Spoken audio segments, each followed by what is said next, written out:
Class 11th के लिए my struggle for an education second part के साथ I myself Ramakant Tiwari, principal KD classes Maibarpur Jaunpur.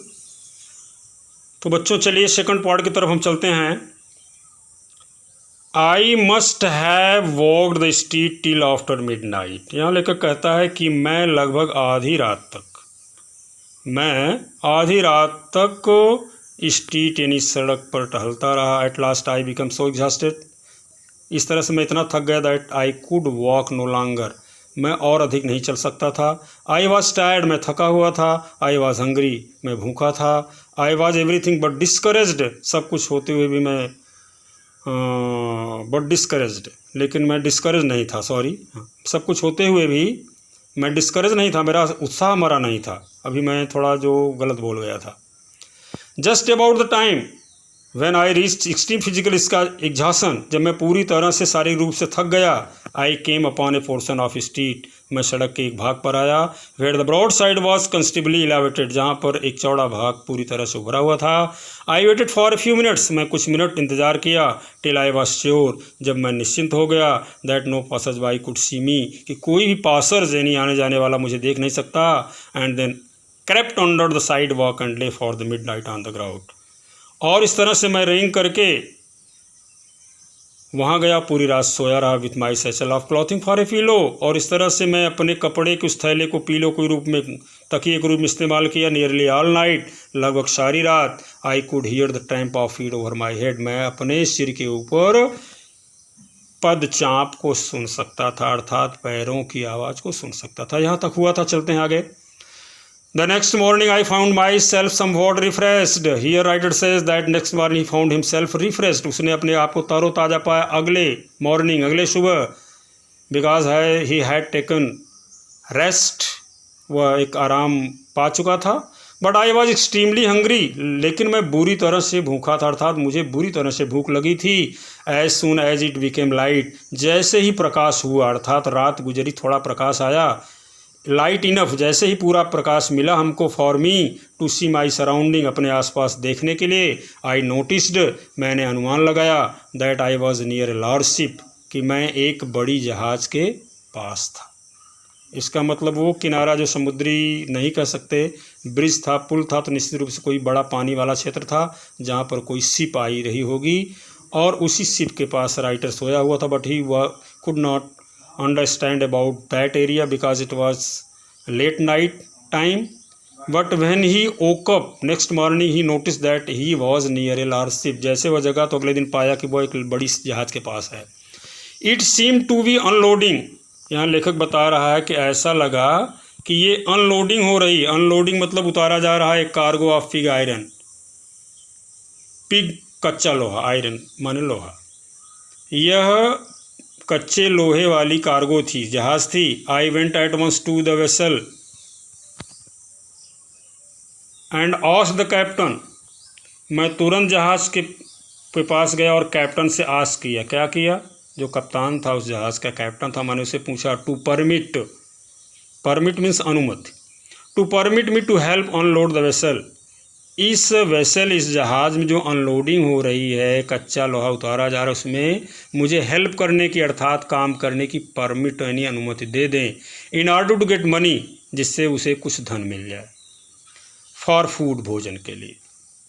Writer ने पाया he was not in proper condition, he had no money and he was extremely hungry at that time. He needed money to take food in that city, but he had no money, he was out of money, so he demanded to the captain to work in that vessel in order to get money for food। आगे बताते हैं। the captain a white man, वह captain जो vessel का था, जहाज़ का था, गोरा आदमी था। गोरा मतलब कहने का तात्पर्य वहाँ गोरे काले की बात थी, अर्थात वो गोरी चमड़ी वाला था। The captain white man who seem to be kind hearted, जो कि काइंड हार्टेड सीम्ड होता था, मतलब दयाल हृदय वाला दिखाई पड़ता था। कॉन्सेंटेड यानी सहमति प्रदान की।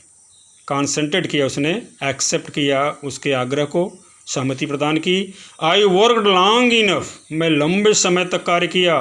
टू अर्न मनी, धन प्राप्त करने के लिए, फॉर माई ब्रेकफास्ट, अपने सुबह के भोजन के लिए।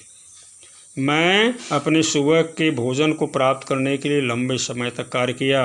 And it seems to me, और मुझे ऐसा प्रतीत होता है, as I remember it now, जो मुझे अब तक रिमेंबर है, अब तक याद है, to have been about the best breakfast, कि सबसे बढ़िया भोजन, that I had ever eaten, कि उससे बढ़िया भोजन मैंने कभी नहीं प्राप्त किया।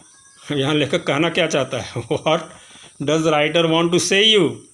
For example, if you are no doubt extremely hungry at that time, if any person provide you any types of food, either good or not, or you like that types of food much more or not, but a hungry man take any types of food very happily।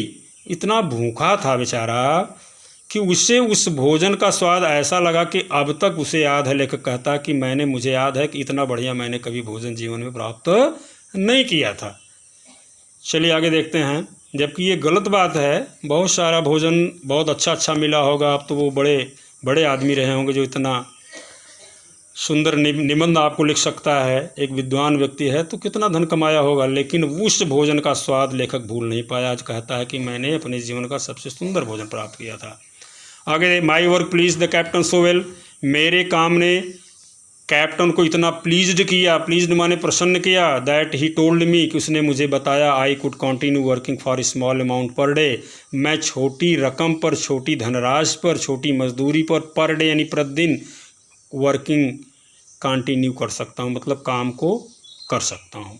This I was very glad to do, ऐसा करने में मुझे बड़ी प्रसन्नता थी। यह सुन करके मुझे प्रसन्नता थी। ग्लैड माने हैप्पी, प्रसन्नता थी, डू माने करना। I continued working on this vessel for a number of days, number of days माने कई दिनों तक। कंटिन्यूड वर्किंग मैंने लगातार काम करता रहा। ऑन दिस वेसल माने इस जहाज़ पर, मैं लगातार इस जहाज़ पर बहुत दिनों तक, कई दिनों तक काम करता रहा। After buying food with my small wages, wages means here मजदूरी, अपनी मजदूरी से भोजन खरीदने के पश्चात, आफ्टर बाइंग फूड, भोजन खरीदने के पश्चात, क्योंकि वो खरीद कर खाता था, बनाता था नहीं, होटल वगैरह से भोजन लेता रहा होगा। विथ माई स्मॉल वेजेस, अपनी छोटी मजदूरी से, there was not much left, बहुत अधिक नहीं बचता था, अर्थात जितना मैं कमाता था बहुत अधिक नहीं बचता था। टू पे माई वे टू हैम्पटन, जिससे मैं हैम्पटन जाने का अपना ट्रैवलिंग एक्सपेंस, यात्रा खर्च पे कर पाता। यहाँ दिया पे माई वे, पे माने अदा करना, माई वे माने मेरे रास्ते का भाड़ा, टू हैम्पटन माने हैम्पटन जाने का। इन ऑर्डर टू इकोनोमाइज, यहाँ दिया economise, here means in order to economise, economise माने बचत करना। इन एवरी वे पॉसिबल, हर संभव, इस तरह से हर संभव बचत करने के लिए। आई कंटिन्यू टू स्लीप, मैं लगातार सोता रहा। अंडर द साइड वॉक, उसी साइड वॉक के नीचे, अर्थात पुल के उभरे हुए भाग के नीचे ज़मीन पर मैं सोता रहा। बच्चों एक बात बताऊं, देखिए आप तो बड़े आराम से डेस्क बेंच पर बैठ जाते हैं, घर से बढ़िया साइकिल भी मिल जाती है, आ जाते हैं बड़े आराम से, गप्पे भी मार लेते हैं। इस तरह से अगर हमको आपको पढ़ना होता तो क्या हम सोच पाते? आप नहीं कर पाते। तो बड़ी ये प्रेरणादायक स्टोरी है, इसको ज़रा ध्यान से दिमाग सोचिए कि लेखक किस तरह से बड़ी कम उम्र में, 9-10 वर्ष की उम्र की कहानी है, और इतनी बड़ी यात्रा भीख मांगते हुए कैसे कैसे लेखक करता है। ज़रा इसने समझने का प्रयास करिए आप लोग। लगातार लेखक कहाँ? साइड वॉक के नीचे सोता रहा। When I had saved enough money, लेखक कहता है when he had saved enough money with which to reach Hampton, जिससे वो हैम्पटन पहुँच सकता, जब उसने पर्याप्त धन जुटा ले जिससे वो हैम्पटन पहुँच सकता था। आई थैंक्ड द कैप्टन, लेखक कहता है ही थैंक्ड द कैप्टन, उसने कैप्टन को धन्यवाद दिया। आप द वेसल माने जहाज़ के, फॉर हिज काइंडनेस माने उसकी दया के प्रति। जब उसने पर्याप्त धन हैम्पटन जाने के लिए बचाए तो उसने उस वेसल्स के कैप्टन को थैंक बोला, धन्यवाद दिया। एंड स्टार्टेड अगेन, और फिर से अपनी यात्रा शुरू कर दी। Without any unusual occurrence, unusual असाधारण, अक्यूरेंस माने है इवेंट, घटना, बिना किसी विशेष घटना के, मतलब कोई तकलीफ विशेष नहीं हुई। Without any unusual occurrence I reached Hampton, लेखक कहता है कि मैं हैम्पटन पहुंच गया with a surplus of exactly 50 cent. Surplus माने बचत, एग्जैक्टली माने ठीक ठीक, ठीक 50 सेंट की बचत के साथ। अब सेंट क्या है भैया? जैसे आपके यहाँ रुपया चलता है उसी पर अमेरिका में डॉलर चलता है, तो यहाँ जैसे आप पैसा बोलते हैं वहाँ सेंट बोलते हैं, मतलब 50 पैसा। अब आपको हंसी आ रही होगी, 50 पैसा कौन सी बड़ी बात है लेकिन ऐसा नहीं है। हम लोग 20-25 पैसे में फेयर चार्जेस अपना कर लेते थे। फेयर चार्जेस मतलब यहाँ फेयर माने मेला का खर्च, जिसमें खूब मिठाई और बहुत सारे खिलौने खरीद लेते थे, और गुब्बारा है, बंदर है, क्या क्या सोल्जर्स है, इस सब टीन के, ये सब हम लोग खरीद लेते थे 25-30 पैसे में। पूरा मेला हो जाता था, जो आज एक बच्चा 500 रुपये में नहीं कर पाता, हम लोग 25 पैसे 20 पैसे में कर लेते थे। तो उन दिनों की बात है। तो लेखक यहाँ कहता है 50 सेंट की बचत के साथ मैं वहाँ पहुँच गया, with which to begin my education, जिससे मैं अपना एजुकेशन शुरू कर सकता था। The first sight of the large 3-story brick school building seemed to have rewarded me for all that। यहाँ लेखक क्या कहता? फर्स्ट साइट, प्रथम दृश्य, ऑफ द लार्ज, बहुत बड़ी, 3 स्टोरी, 3 मंजिला, ब्रिक स्कूल बिल्डिंग, ईंटे की बनी हुई स्कूल की इमारत, सीम्ड, प्रतीत हुई, टू हैव रिवार्डेड, पुरस्कार के रूप में, मी माने मेरे लिए, for all that I had undergone, जो मैंने अंडरगान की थी। अंडरगान माने तकलीफ उठाई थी, in order to reach the place, उस स्थान पर पहुंचने में। When writer reached at that place, he saw the great 3-story brick building, and it seemed to have rewarded for the writer that he had undergone in order to reach that place। तो इस तरह से 50 Saint के साथ वो पहुंचता है, और देखने के बाद मस्त हो जाता है राइटर कि ये उसके लिए पुरस्कार है। 3 मंजिला ईंटे की बनी इमारत की बात, उन दिनों तो हट हुआ करती, झोपड़ी हुआ करती थी, कच्चा घर हुआ करते थे, लेकिन ईंटे की बनी इस ग्रैंड बिल्डिंग को देख करके उसे लगा कि उसके सारी तकलीफ़ का उसे पुरस्कार मिल गया। The sight of it seemed, उसका नज़ारा मुझे ऐसा प्रतीत हुआ, to give me new life, जिस मुझे जीवन नया प्रदान हो गया। लेकिन कहता है उसको देख करके मुझे नया जीवन प्राप्त हो गया। कहने का तात्पर्य इतने लेबर के साथ, इतने प्रॉब्लम के साथ मैं आया था, अगर मेरे साथ ऐसा सुंदर नज़ारा है तो निश्चित रूप से वो सारी पीड़ाएं, सारी तकलीफ निश्चित रूप से मेरे लिए अब बेमानी लगती हैं। इस तरह से लेखक को लगा कि वह उसके लिए एक पुरस्कार है। एज सुन एज पॉसिबल, जैसे जितना संभव हो सकता था उतने जल्दी, after reaching the ground of the Hampton institute, Hampton की धरती पर पहुंचने के साथ, लेखक कहता है कि हैम्पटन की धरती के साथ पहुंचने के साथ जितना जल्दी हो सकता था, I presented my self before the head teacher. Presented माने उपस्थित किया, माई सेल्फ माने अपने आप को, बिफोर द हेड टीचर मुख्य अध्यापिका, मैंने मुख्य अध्यापिका के सामने अपने को प्रस्तुत किया। For assignment to a class assignment के लिए, यानी कक्षा में अनुमति प्राप्त करने के लिए, कक्षा में दाखिले के लिए, असाइनमेंट के लिए मैं अपने आप को हेड टीचर के पास प्रेजेंटेड किया, मतलब उपस्थित किया।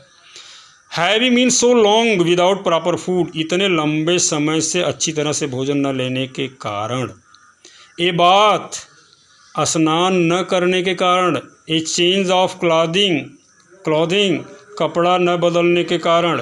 अब लेखक जब घर से चला वही कपड़ा पहन के चला, उसी पर काम किया, उसी पर सोया, वहीं से पहुंच गया बेचारा। तो क्या कंडीशन रही होगी? You can better understand the condition of the writer at that time, because he could not take proper food and not have a proper bath and he could not change his clothes, so the condition and appearance of the writer was no doubt very bad at that time। कहता I did not of course make a very favorable impression upon her। I did not of course मान निश्चित रूप से, I did not माने नहीं कर पाया, क्या, make a very favorable मतलब अनुकूल, impression माने प्रभाव, upon her माने उस पर। इस तरह से मैं निश्चित रूप से मुख्य अध्यापिका पर कोई विशेष प्रभाव नहीं डाल सका। अरे भाई आप ही के पास, आप ही के विद्यालय में कोई गंदा, ऐसा मैला, कुचैला, कोई बच्चा आ जाएगा तो कोई भी टीचर शायद उसको पसंद नहीं करेगा कि भाई इसको इस तरह से यहाँ इसको दाखिला दिया जाए कि न दिया जाए। I could see at once, मैंने उसी समय देखा। क्या देखा? मैं उस समय देख सकता था। लेखक कहता है, कैन का पास्ट फॉर्म कुड होता है, that there were doubts in her mind, कि उनके दिमाग में संदेह था। किसके दिमाग की बात कर रहा है? मुख्य अध्यापिका के दिमाग में संदेह था। किसको संदेह था? About the wisdom of admitting me as student, मतलब मुझे स्टूडेंट के रूप में एडमिट करना, प्रवेश देना कोई बुद्धिमानी की बात नहीं होगी, ऐसा मुख्य अध्यापिका की फीलिंग थी, विचार था। मैं इस बात को समझ सकता था। आगे, फॉर सम टाइम, कुछ समय तक, शी डिड नॉट रिफ्यूज़, उन्होंने मना नहीं किया, रिफ्यूज़ नहीं किया, टू एडमिट मी, मुझे प्रवेश देने के लिए। कुछ समय तक उन्होंने मुझे प्रवेश देने के लिए मना नहीं किया।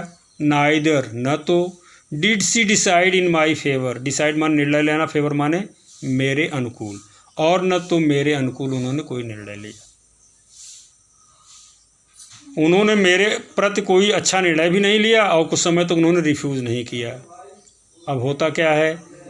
आई कंटिन्यू टू लिंगर, लिंगर माने ठहरे रहना, कंटिन्यूड माने लगातार।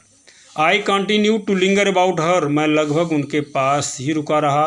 And to impress her, impress माने प्रभावित करना, और उनको प्रभावित करने के लिए, यानी मुख्य अध्यापिका को प्रभावित करने के लिए, इन ऑल द वेज माने हर तरीके से। I could with my worthiness, मैं अपनी कृतज्ञता, वर्दीनेस दिखाता रहा। क्या कहने का तात्पर्य है? जैसे एक अच्छे बच्चे की तरह खड़ा होना, अच्छे बच्चे की तरह एकाग्र रहना, अच्छे बच्चे की तरह मैनर्स अपने बनाए रखना, कोई आवाज़ न निकालना, मतलब जो मैं कर सकता था उनको इम्प्रेस करने के लिए वहाँ उनके पास रुक करके करता रहा। आगे देखिए, इन द मीन टाइम, ठीक उसी समय, आई सा, मैंने पाया, हर एडमिटिंग, उनको प्रवेश देते हुए, उनको मतलब हर किसके लिए आ रहा है? हेड ऑफ द इंस्टीट्यूट, उस इंस्टीट्यूट की जो हेड महिला थी उनके लिए हर आ रहा है बार बार। हर एडमिटिंग अदर स्टूडेंट, मैंने उनको उसी समय कुछ स्टूडेंट को एडमिटिंग करते हुए अर्थात प्रवेश देते हुए पाया। And that added greatly to my discomfort, added माने जुड़ जाना, ग्रेटली माने बुरी तरह, डिस्कम्फर्ट मतलब यहाँ बेचैनी। इस तरह से मेरी बेचैनी बढ़ती गई कि शायद मुझे दाखिला न मिल पाए। I felt deep down in my heart, मेरा हृदय क्या हो गया? डीप डाउन हो गया, अर्थात मेरा दिल डूबने लगा। मैंने अपने को बड़ा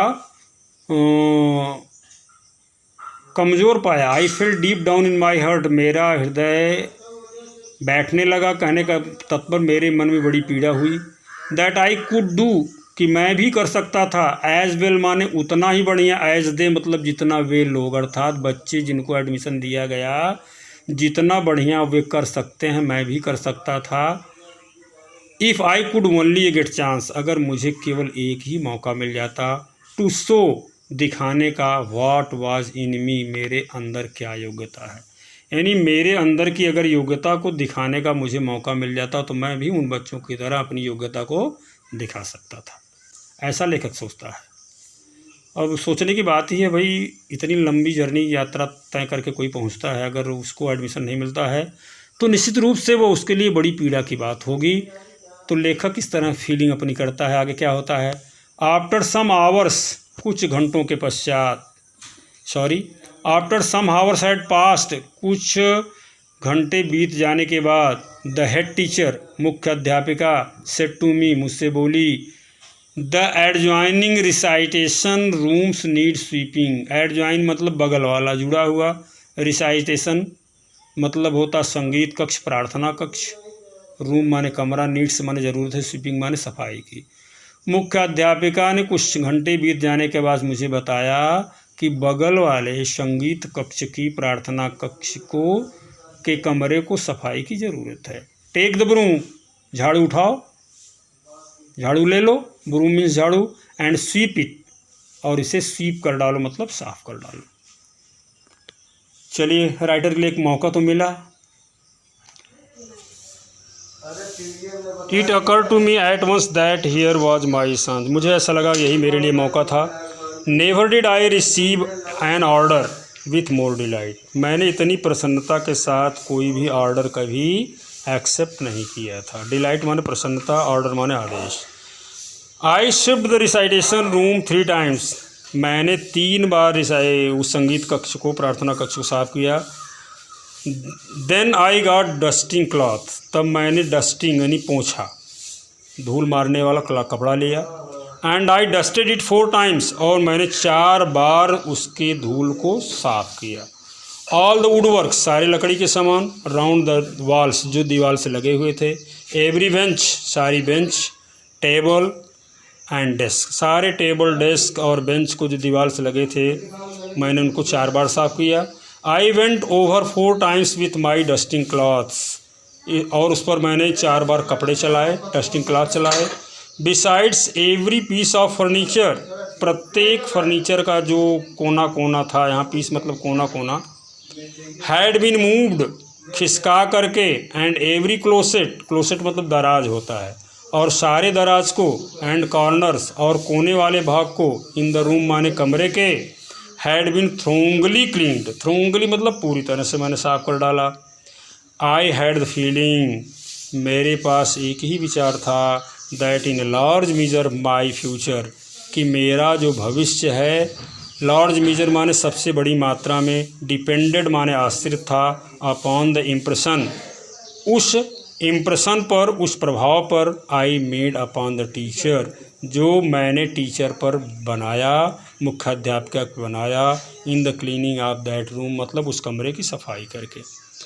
लेखक को लगा कि मेरा जो फ्यूचर है उस कमरे की सफाई को करते हुए मुख्याध्यापिका पर इम्प्रेशन बनाने पर ही निर्भर था। आगे राइटर कहता है, when I was through I reported to the head teacher. जब मैं पूरी तरह से उस कार्य को कंप्लीट कर दिया। व्हेन आई वॉज थ्रू, जब मैं पूरी तरह से कार्य कर लिया। I reported to the head teacher, मैंने हेड टीचर को रिपोर्ट किया, सूचित किया। She was Yankee woman, Yankee woman Yankee यानी गोरी चमड़ी वाली वो भी थी। She was Yankee woman who knew just where to look for dirt, जिनको पता था कि गंदगी कहाँ मिल सकती है। मतलब एक निपुण कुशल महिला थी, वो निकाल सकती थी गंदगी, और इस तरह से मैं असफल हो जाता। She went into the room, वह कमरे में गई। एंड इंस्पेक्टेड मान निरीक्षण किया। द फ्लोर, फर्श का। एंड क्लोसेट्स, और दराज का।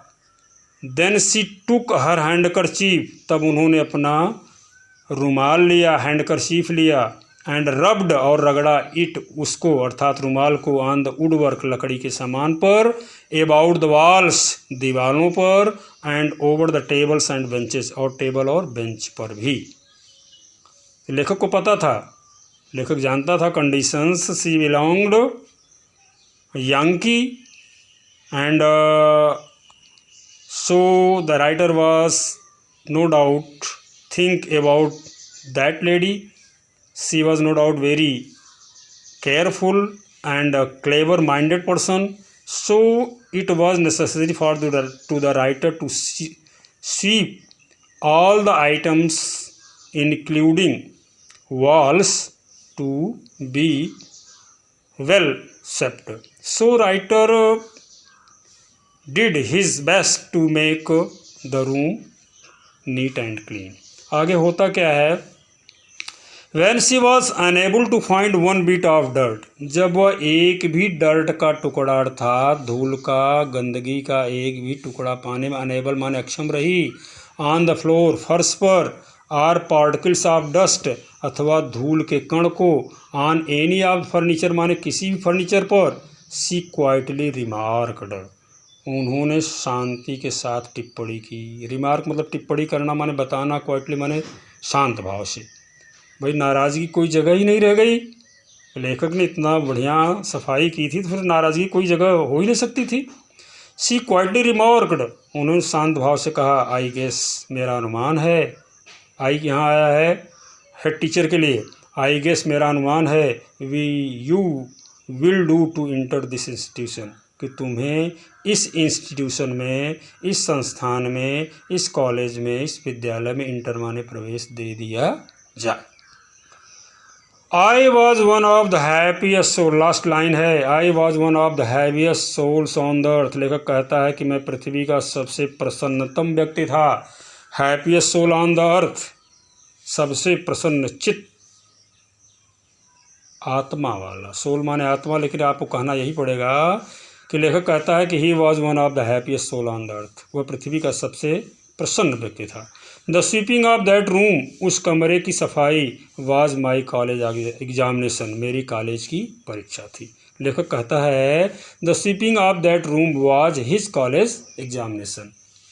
आई have pass several examination since then, लेखक कहता है कि मैंने तब से बहुत सारी परीक्षाएं उत्तीर्ण की हैं। But I have always felt, लेकिन मैंने हमेशा महसूस किया that this was the best one, यह उनमें सबसे अच्छी थी। Good better best I ever past, जिनको मैंने पास किया। मतलब जितनी परीक्षाएं मैंने एवर पास्ट, अर्थात मैंने जितनी परीक्षाएं अब तक उत्तीर्ण की, उनमें से सबसे बेस्ट एग्ज़ाम मेरा क्या था? उस कमरे की सफाई। According to the lesson at last writer succeed to get admission in that school. It shows courageousness of the writer and curiosity to get education and determination of the writer. बड़ा दृढ़ संकल्पी वह लेखक था।